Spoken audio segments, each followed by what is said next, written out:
Toda pessoa precisa ter cuidado com as amizades, com a dúvida que alguns têm e acabam colocando esta dúvida no seu coração.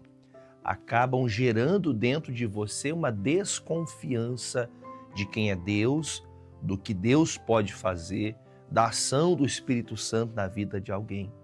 Nós temos que tomar um grande cuidado. Eu vou começar com vocês, apesar de que hoje falaremos das palavras de Jesus, uma frase, um versículo que o apóstolo Paulo fala à igreja de Corinto, a primeira carta aos Coríntios 15, versículo 33, que diz assim: não vos enganeis, as más conversações corrompem os bons costumes. Se nós ficarmos dando ouvidos às palavras alheias à vontade de Deus, se ficarmos dando ouvidos até pessoas que se dizem de Deus, com interpretações loucas, variadas da palavra de Deus, nós podemos corromper nosso coração. E nós temos que estar sempre atentos, porque sempre vamos ser colocados à prova. Sempre seremos colocados à prova. Eu gosto de falar uma frase de que a nossa fé ela é provada nos dias difíceis. O nosso amor a Deus ele é provado nos dias de maior aperto, de maior dificuldade. A nossa fé ela é provada nesses dias. Só que nesses dias de muito aperto, sempre Satanás vai enviar os seus dardos inflamados. Sempre ele vai tentar lançar sobre você, sobre a situação que você está passando, sobre a tua casa, sobre o teu casamento, sobre o local do seu trabalho. Sempre vão vir dardos com a intenção de inflamar. Inflamar mesmo, aquele local ali tem um tipo de um veneno que vai tentar vai tentar necrosar o local onde aquele dardo pegou. É tipo matar mesmo, matar aquela pessoa, matar aquela parte da vida, matar aquela parte da fé daquela pessoa. E é assim que às vezes nós acabamos aceitando. Jesus estava fazendo muitos milagres, muitas maravilhas vinham acontecendo. E como de praxe, desde o nascimento de Jesus, ele estava sendo colocado à prova, sempre as pessoas o indagando, sempre duvidando da palavra de Cristo, sempre duvidando, ainda que eles vissem, ainda que vissem, até o próprio Senhor disse, vocês veem, mas é como se vocês estivessem cegos.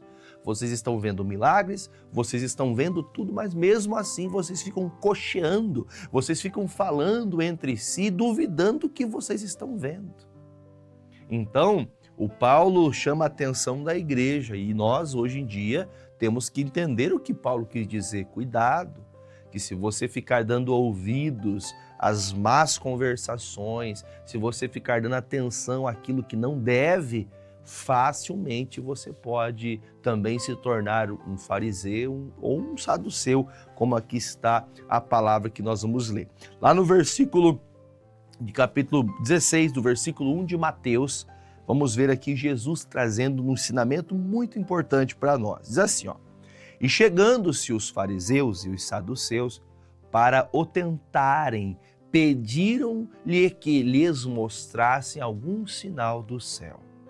Isso aqui é o típico, a pessoa do contra, a pessoa que ela está já, sabe, mancomunada, já está com a ideia de tentar destruir, de tentar impedir que a pregação de Jesus mudasse corações, que aquelas mensagens de Jesus, que aquela novidade, a boa nova de Cristo, ela fosse extirpada, tirada. Eles queriam a todo custo tirar Jesus de canto, de escanteio, para que não dessem crédito para ele, porque eles não queriam perder o crédito deles.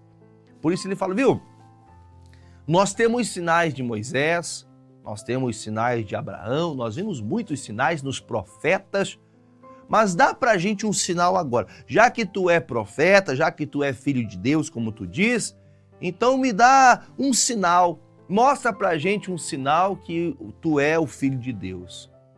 Veja que situação que Jesus já havia mostrado muito, Jesus já tinha feito maravilhas extraordinárias, mas mesmo assim eles estão incrédulos. Trazendo para os dias de hoje, você vai ver pessoas debatendo quem é calvinista, né? Que segue as ideias de João Calvino. Quem é armínio? Não, porque eu defendo Armínio. Não, porque eu defendo o sábado. Não, porque eu defendo A, eu defendo o B, eu defendo isso, eu defendo aquilo. Nós vamos vendo pessoas saindo em defesa em coisas que elas nem sabem. Elas saem em defesa de algo que ela nem sequer teve o cuidado de estudar. Nem sabe o que a pessoa diz. E diga-se de passagem, nós somos seguidores de Jesus. Não somos seguidores, bendito seja Deus, como nós falamos da reforma cristã, que aprendemos sobre o protestantismo. Bendito seja Deus das pessoas que entenderam que é somente Jesus, somente a Escritura, somente a graça nos salva, que não temos que pagar nada para ser salvo, que não temos que inventar um tipo de semideus para nos trazer alguma bênção, algum tipo de santo, algum tipo de imagem, algum tipo de pagamento. Glória a Deus por esse entendimento, mas claro está nos textos que é a graça de Deus que nos salvou. Agora as pessoas estão seguindo ideais de homens e seguindo ideologias humanas. Não, pastor, eu sou totalmente convicto de que Lutero era a pessoa correta. Eu estou totalmente correto no meu coração que certo era João Calvino, que era o fulano, que era o ciclano. Nós temos que crer em Jesus. Nós temos que crer nas palavras de Jesus. E assim, então, a pergunta é, mostra pra gente, então, eu quero ver o Senhor provar, já que tu é filho de Deus, me prove. Prova para mim com um sinal do céu, me mostre. Aí Jesus, muito sábio, responde para eles, né? Mas ele respondendo disse-lhes, quando é chegada a tarde, vocês dizem, haverá bom tempo, porque o céu está rubro. Versículo 3, e pela manhã, hoje haverá tempestade, porque o céu está de um vermelho sombrio. Hipócritas, sabeis diferenciar a face do céu e não conheceis os sinais dos tempos? Uma geração má e adúltera pede um sinal, e nenhum sinal será lhes dado, senão o sinal do profeta Jonas. Olha que coisa séria. Quando Jesus fala do sinal do profeta Jonas, o que nós aprendemos com o profeta Jonas? Para quem conhece um pouquinho, não tenho tempo de abrir o texto, que é muita informação para uma única mensagem, mas o Jonas é aquele homem que foi chamado para pregar, para anunciar a palavra de Deus. Ele desprezou pregar a palavra porque as pessoas, ele sabia que o Senhor se arrependeria de trazer destruição para Nínive. Ele vai à distância do que Deus pediu. Ele é lançado então, depois que paga para entrar num navio que ia para Tarsis. Ele então é lançado fora do navio porque a tempestade açoitava o navio a ponto de quase afundar. Acharam então, jogaram sorte, entenderam que o problema de quem estava ali era o fugitivo Jonas. E ele então é lançado no mar e é engolido por um grande peixe. Aí então Jesus fala aqui, ó, vocês têm o sinal do profeta Jonas.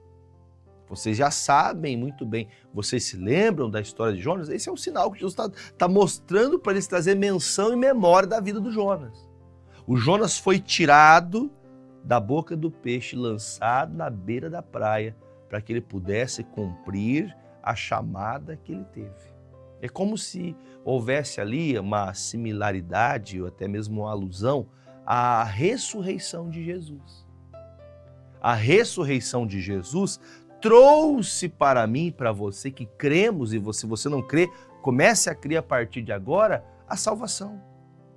A salvação por meio da morte e ressurreição de Cristo. Hoje nós temos a graça de Deus disponível para aquele que crê. Se você se arrepender dos seus pecados e confessar que o Senhor Jesus é Deus, confessar que Ele é o único Senhor da tua vida, você será salvo. Está escrito em Romanos capítulo 10. todo aquele que invocar o nome do Senhor será salvo. Se Nínive não tivesse recebido o profeta Jonas, que depois que de toda a barberice que ele fez, de todos os erros que ele cometeu, fugindo do Senhor, ele saiu então daquela praia entendendo, opa, eu tenho que cumprir essa obra. Ele vai a Nínive e olha que coisa séria, ele prega sobre a maldade daquele povo. A pregação de Jonas consistia em dizer, arrependei-vos dos vossos pecados, porque a maldade de vocês subiu até Deus. E Deus vai destruir. Será um tempo de 40 dias e toda essa terra será destruída. Então a Bíblia fala que o rei de Nínive e todo o povo, até os animais de Nínive, todos eles se dobraram, se curvaram e começaram a jejuar e orar a Deus para que Deus os livrasse. E depois dessa oração, sabe o que aconteceu? Eles foram perdoados, se arrependeram. Então, aquela terra que era para ter tido destruição, todo o povo ninivita seria destruído. Mas os ninivitas, por ouvirem a palavra de Jonas, por ouvirem a mensagem de Deus na boca de Jonas, eles se arrependeram, então foram salvos daquela destruição. Mais tarde, muitos de nós sabemos, mais tarde, Nínive mais uma vez se perverteu, mais uma vez se deixou levar, mas nós temos que ter essa compreensão que a ressurreição de Cristo nos trouxe a oportunidade de receber a salvação. Nenhum de nós teríamos direito disso. Nenhum de nós teríamos direito de alcançar essa graça, essa benevolência da parte de Deus. Mas graças a Cristo Jesus, que ressuscitou, Ele então nos dá essa oportunidade. Agora, por que Jesus fala então que o sinal que já foi dado é o sinal do profeta Jonas? Então eles tinham que ir para a cabeça lá para pensar, mas por que o sinal do Jonas? Não estou entendendo o que este Jesus está dizendo. Por que o sinal do profeta Jonas? Fique claro aos nossos corações que quando o Jonas voltou à vida, porque até inclusive no capítulo 2 de Jonas, ele fala assim, do inferno a ti clamo, do inferno a ti clamo. Ele estava dentro da barriga daquele grande peixe. É como se nós fizéssemos também até mesmo uma comparação, fazendo até uma alusão, porque o próprio Jesus, Filho de Deus, ele foi ao inferno. Ele desceu ao inferno e lá no ventre do inferno ele venceu a morte. Tomou as chaves da morte da mão de Satanás. Ele tirou essa prerrogativa do inferno e subiu mais uma vez e ressuscitou e também subiu ao céu. Lindo, maravilhoso. Agora, o que os fariseus e os saduceus estão fazendo? Estão tentando colocar Jesus numa saia justa, tentando colocar Jesus contra a parede. Jesus fala, vocês são uma geração má, uma geração contumaz, uma geração que só pensa em si mesmo, uma geração que não está cuidando das pessoas, nem apregoando a verdade. Vocês falam uma coisa, mas fazem outra. Olha que coisa séria. Jesus continua, vamos continuar aqui, o versículo de número 5 agora. Diz assim, e passando seus discípulos para a outra banda, tinham esquecido de fornecer-se de pão. E Jesus disse-lhes, adverti e acautelai-vos do fermento dos fariseus e saduceus. Quando eles passaram para outra margem, eles já tinham deixado ali, Jesus deu aquela palavra, Jesus anunciou essa palavra aos fariseus e saduceus e vira as costas e continua a pregar. Nós não temos que ficar debatendo com ninguém teologias. Claro que todo o ensinamento pode agregar, pode somar para o nosso conhecimento, mas nós não temos que debater quem está certo, quem está errado. Nós temos que pregar a verdade. Se tem alguém pregando a mentira, Deus o destruirá. Deus terá que... Essa pessoa vai dar conta a Deus. Está mentindo, está enganando, está trapaceando. está fazendo que as pessoas conheçam um evangelho gostosinho, um evangelho sedoso, né? Um evangelho marketing, né? Mostrando um marketing com o evangelho.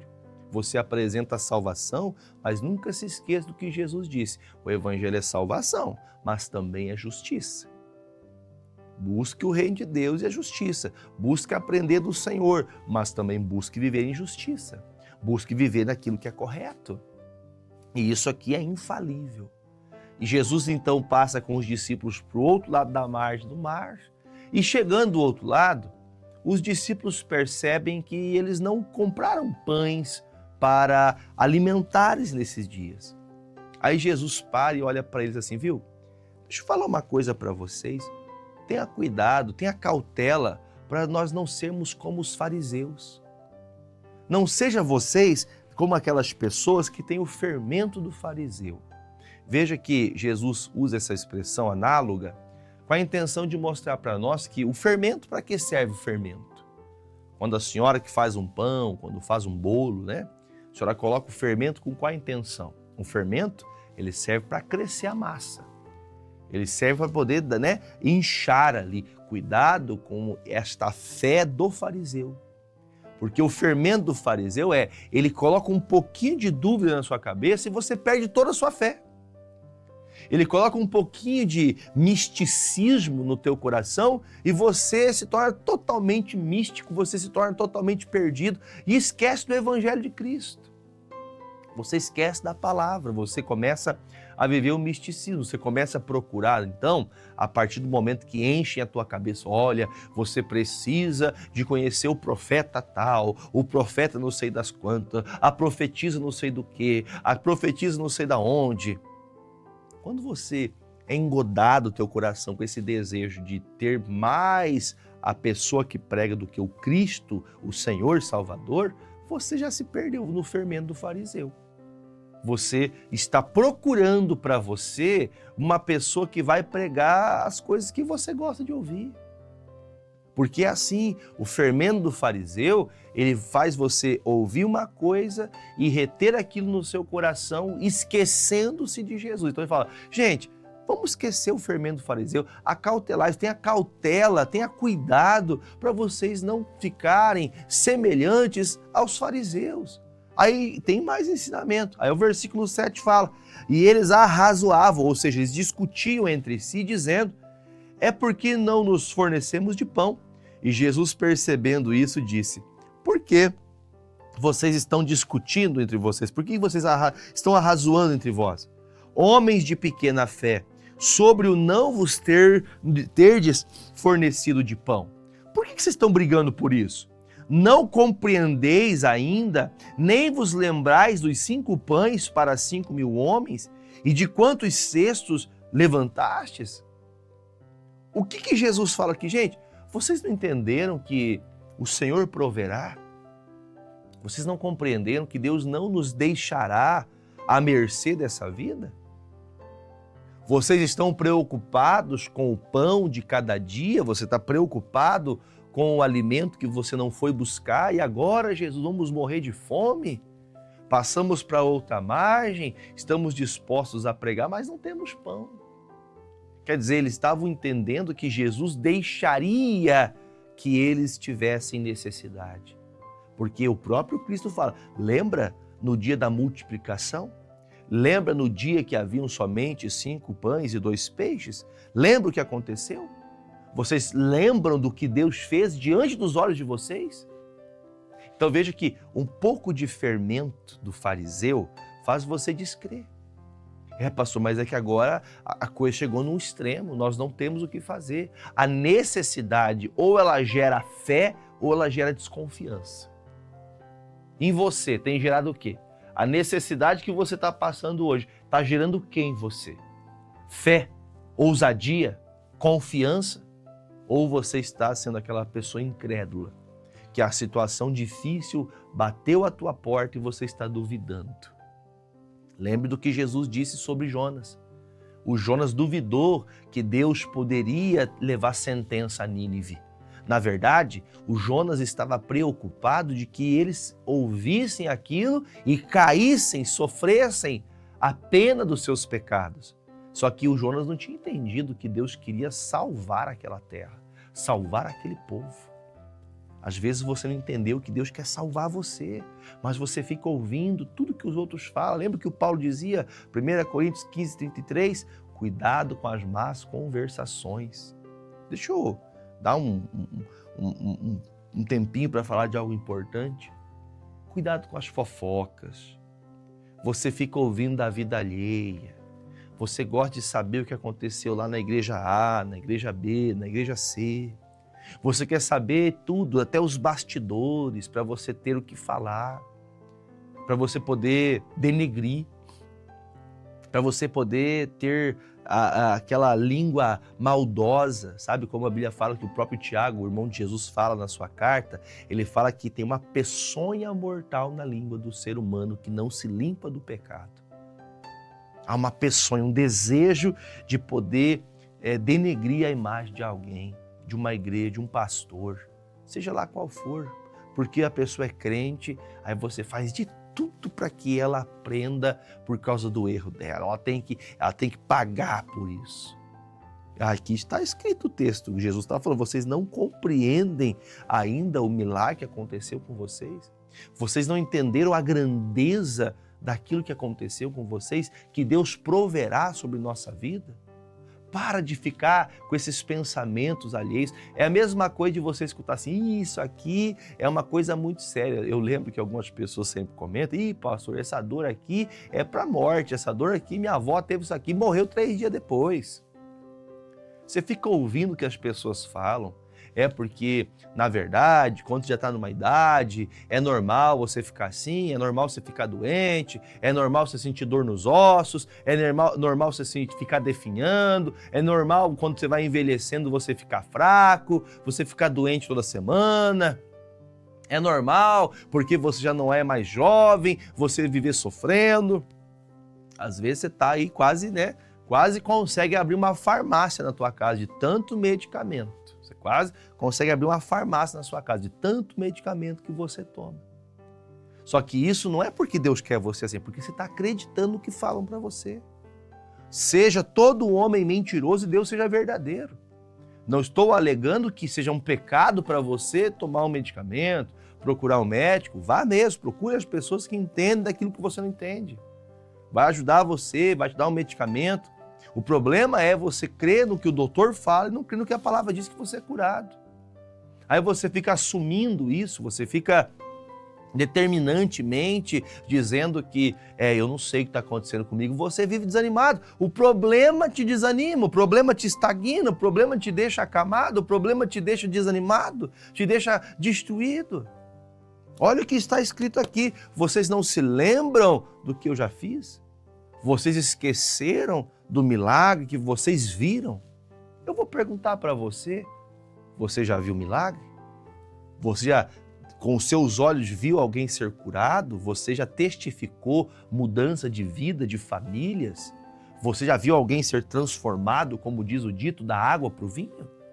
Você já viu? Pastor, eu já vi. Então, por que você está descrente acerca do que Deus pode fazer na sua vida? Você está descrente que Deus pode prover saúde sobre o teu corpo físico? Que Deus pode prover saúde sobre a sua saúde mental? Que Deus pode prover agora para o seu casamento anos duradouros de alegria no matrimônio, no casamento? Que Deus pode gerar em você esta fé de levantar-se e vencer esse tempo difícil? Porque olha o que Jesus termina dizendo, o versículo de número 10 agora. Aí diz, nem muito menos os 7 pães para 4.000, e quantos cestos levantastes? Como não compreendestes que não vos falei a respeito de pão, mas que vos guardeis do fermento dos fariseus e saduceus? Então compreenderam que não dissera que se guardasse do fermento do pão, mas da doutrina dos fariseus. Então, nós temos que tomar um cuidado, que às vezes nós estamos assim. Você vai para a internet e coloca assim, eu quero saber se hoje, nos dias de hoje, tem cura. Eu quero saber se nos dias de hoje Deus ainda faz milagre. Aí você vai achar gente falando tudo que é tipo de besteira. Aí a sua fé, ao invés de crescer, sua fé diminui. Sabe o que você faz? Você vem aqui, para a palavra. Esta palavra de Deus, a santa e poderosa palavra de Deus. Quando você vem para a palavra de Deus, você não vai precisar que ninguém te ensine algo que Deus vai falar pelo Espírito Santo. Ele vai te fazer aprender o que deve ser feito.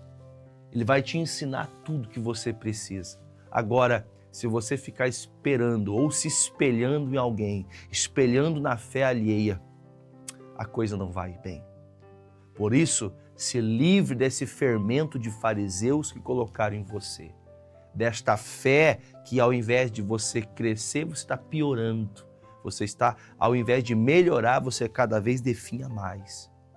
Por isso, livre-se desses pensamentos, dessas conversas, todas essas conversinhas que chegaram ao seu ouvido. Arranca isso fora e volta para a fé em Cristo.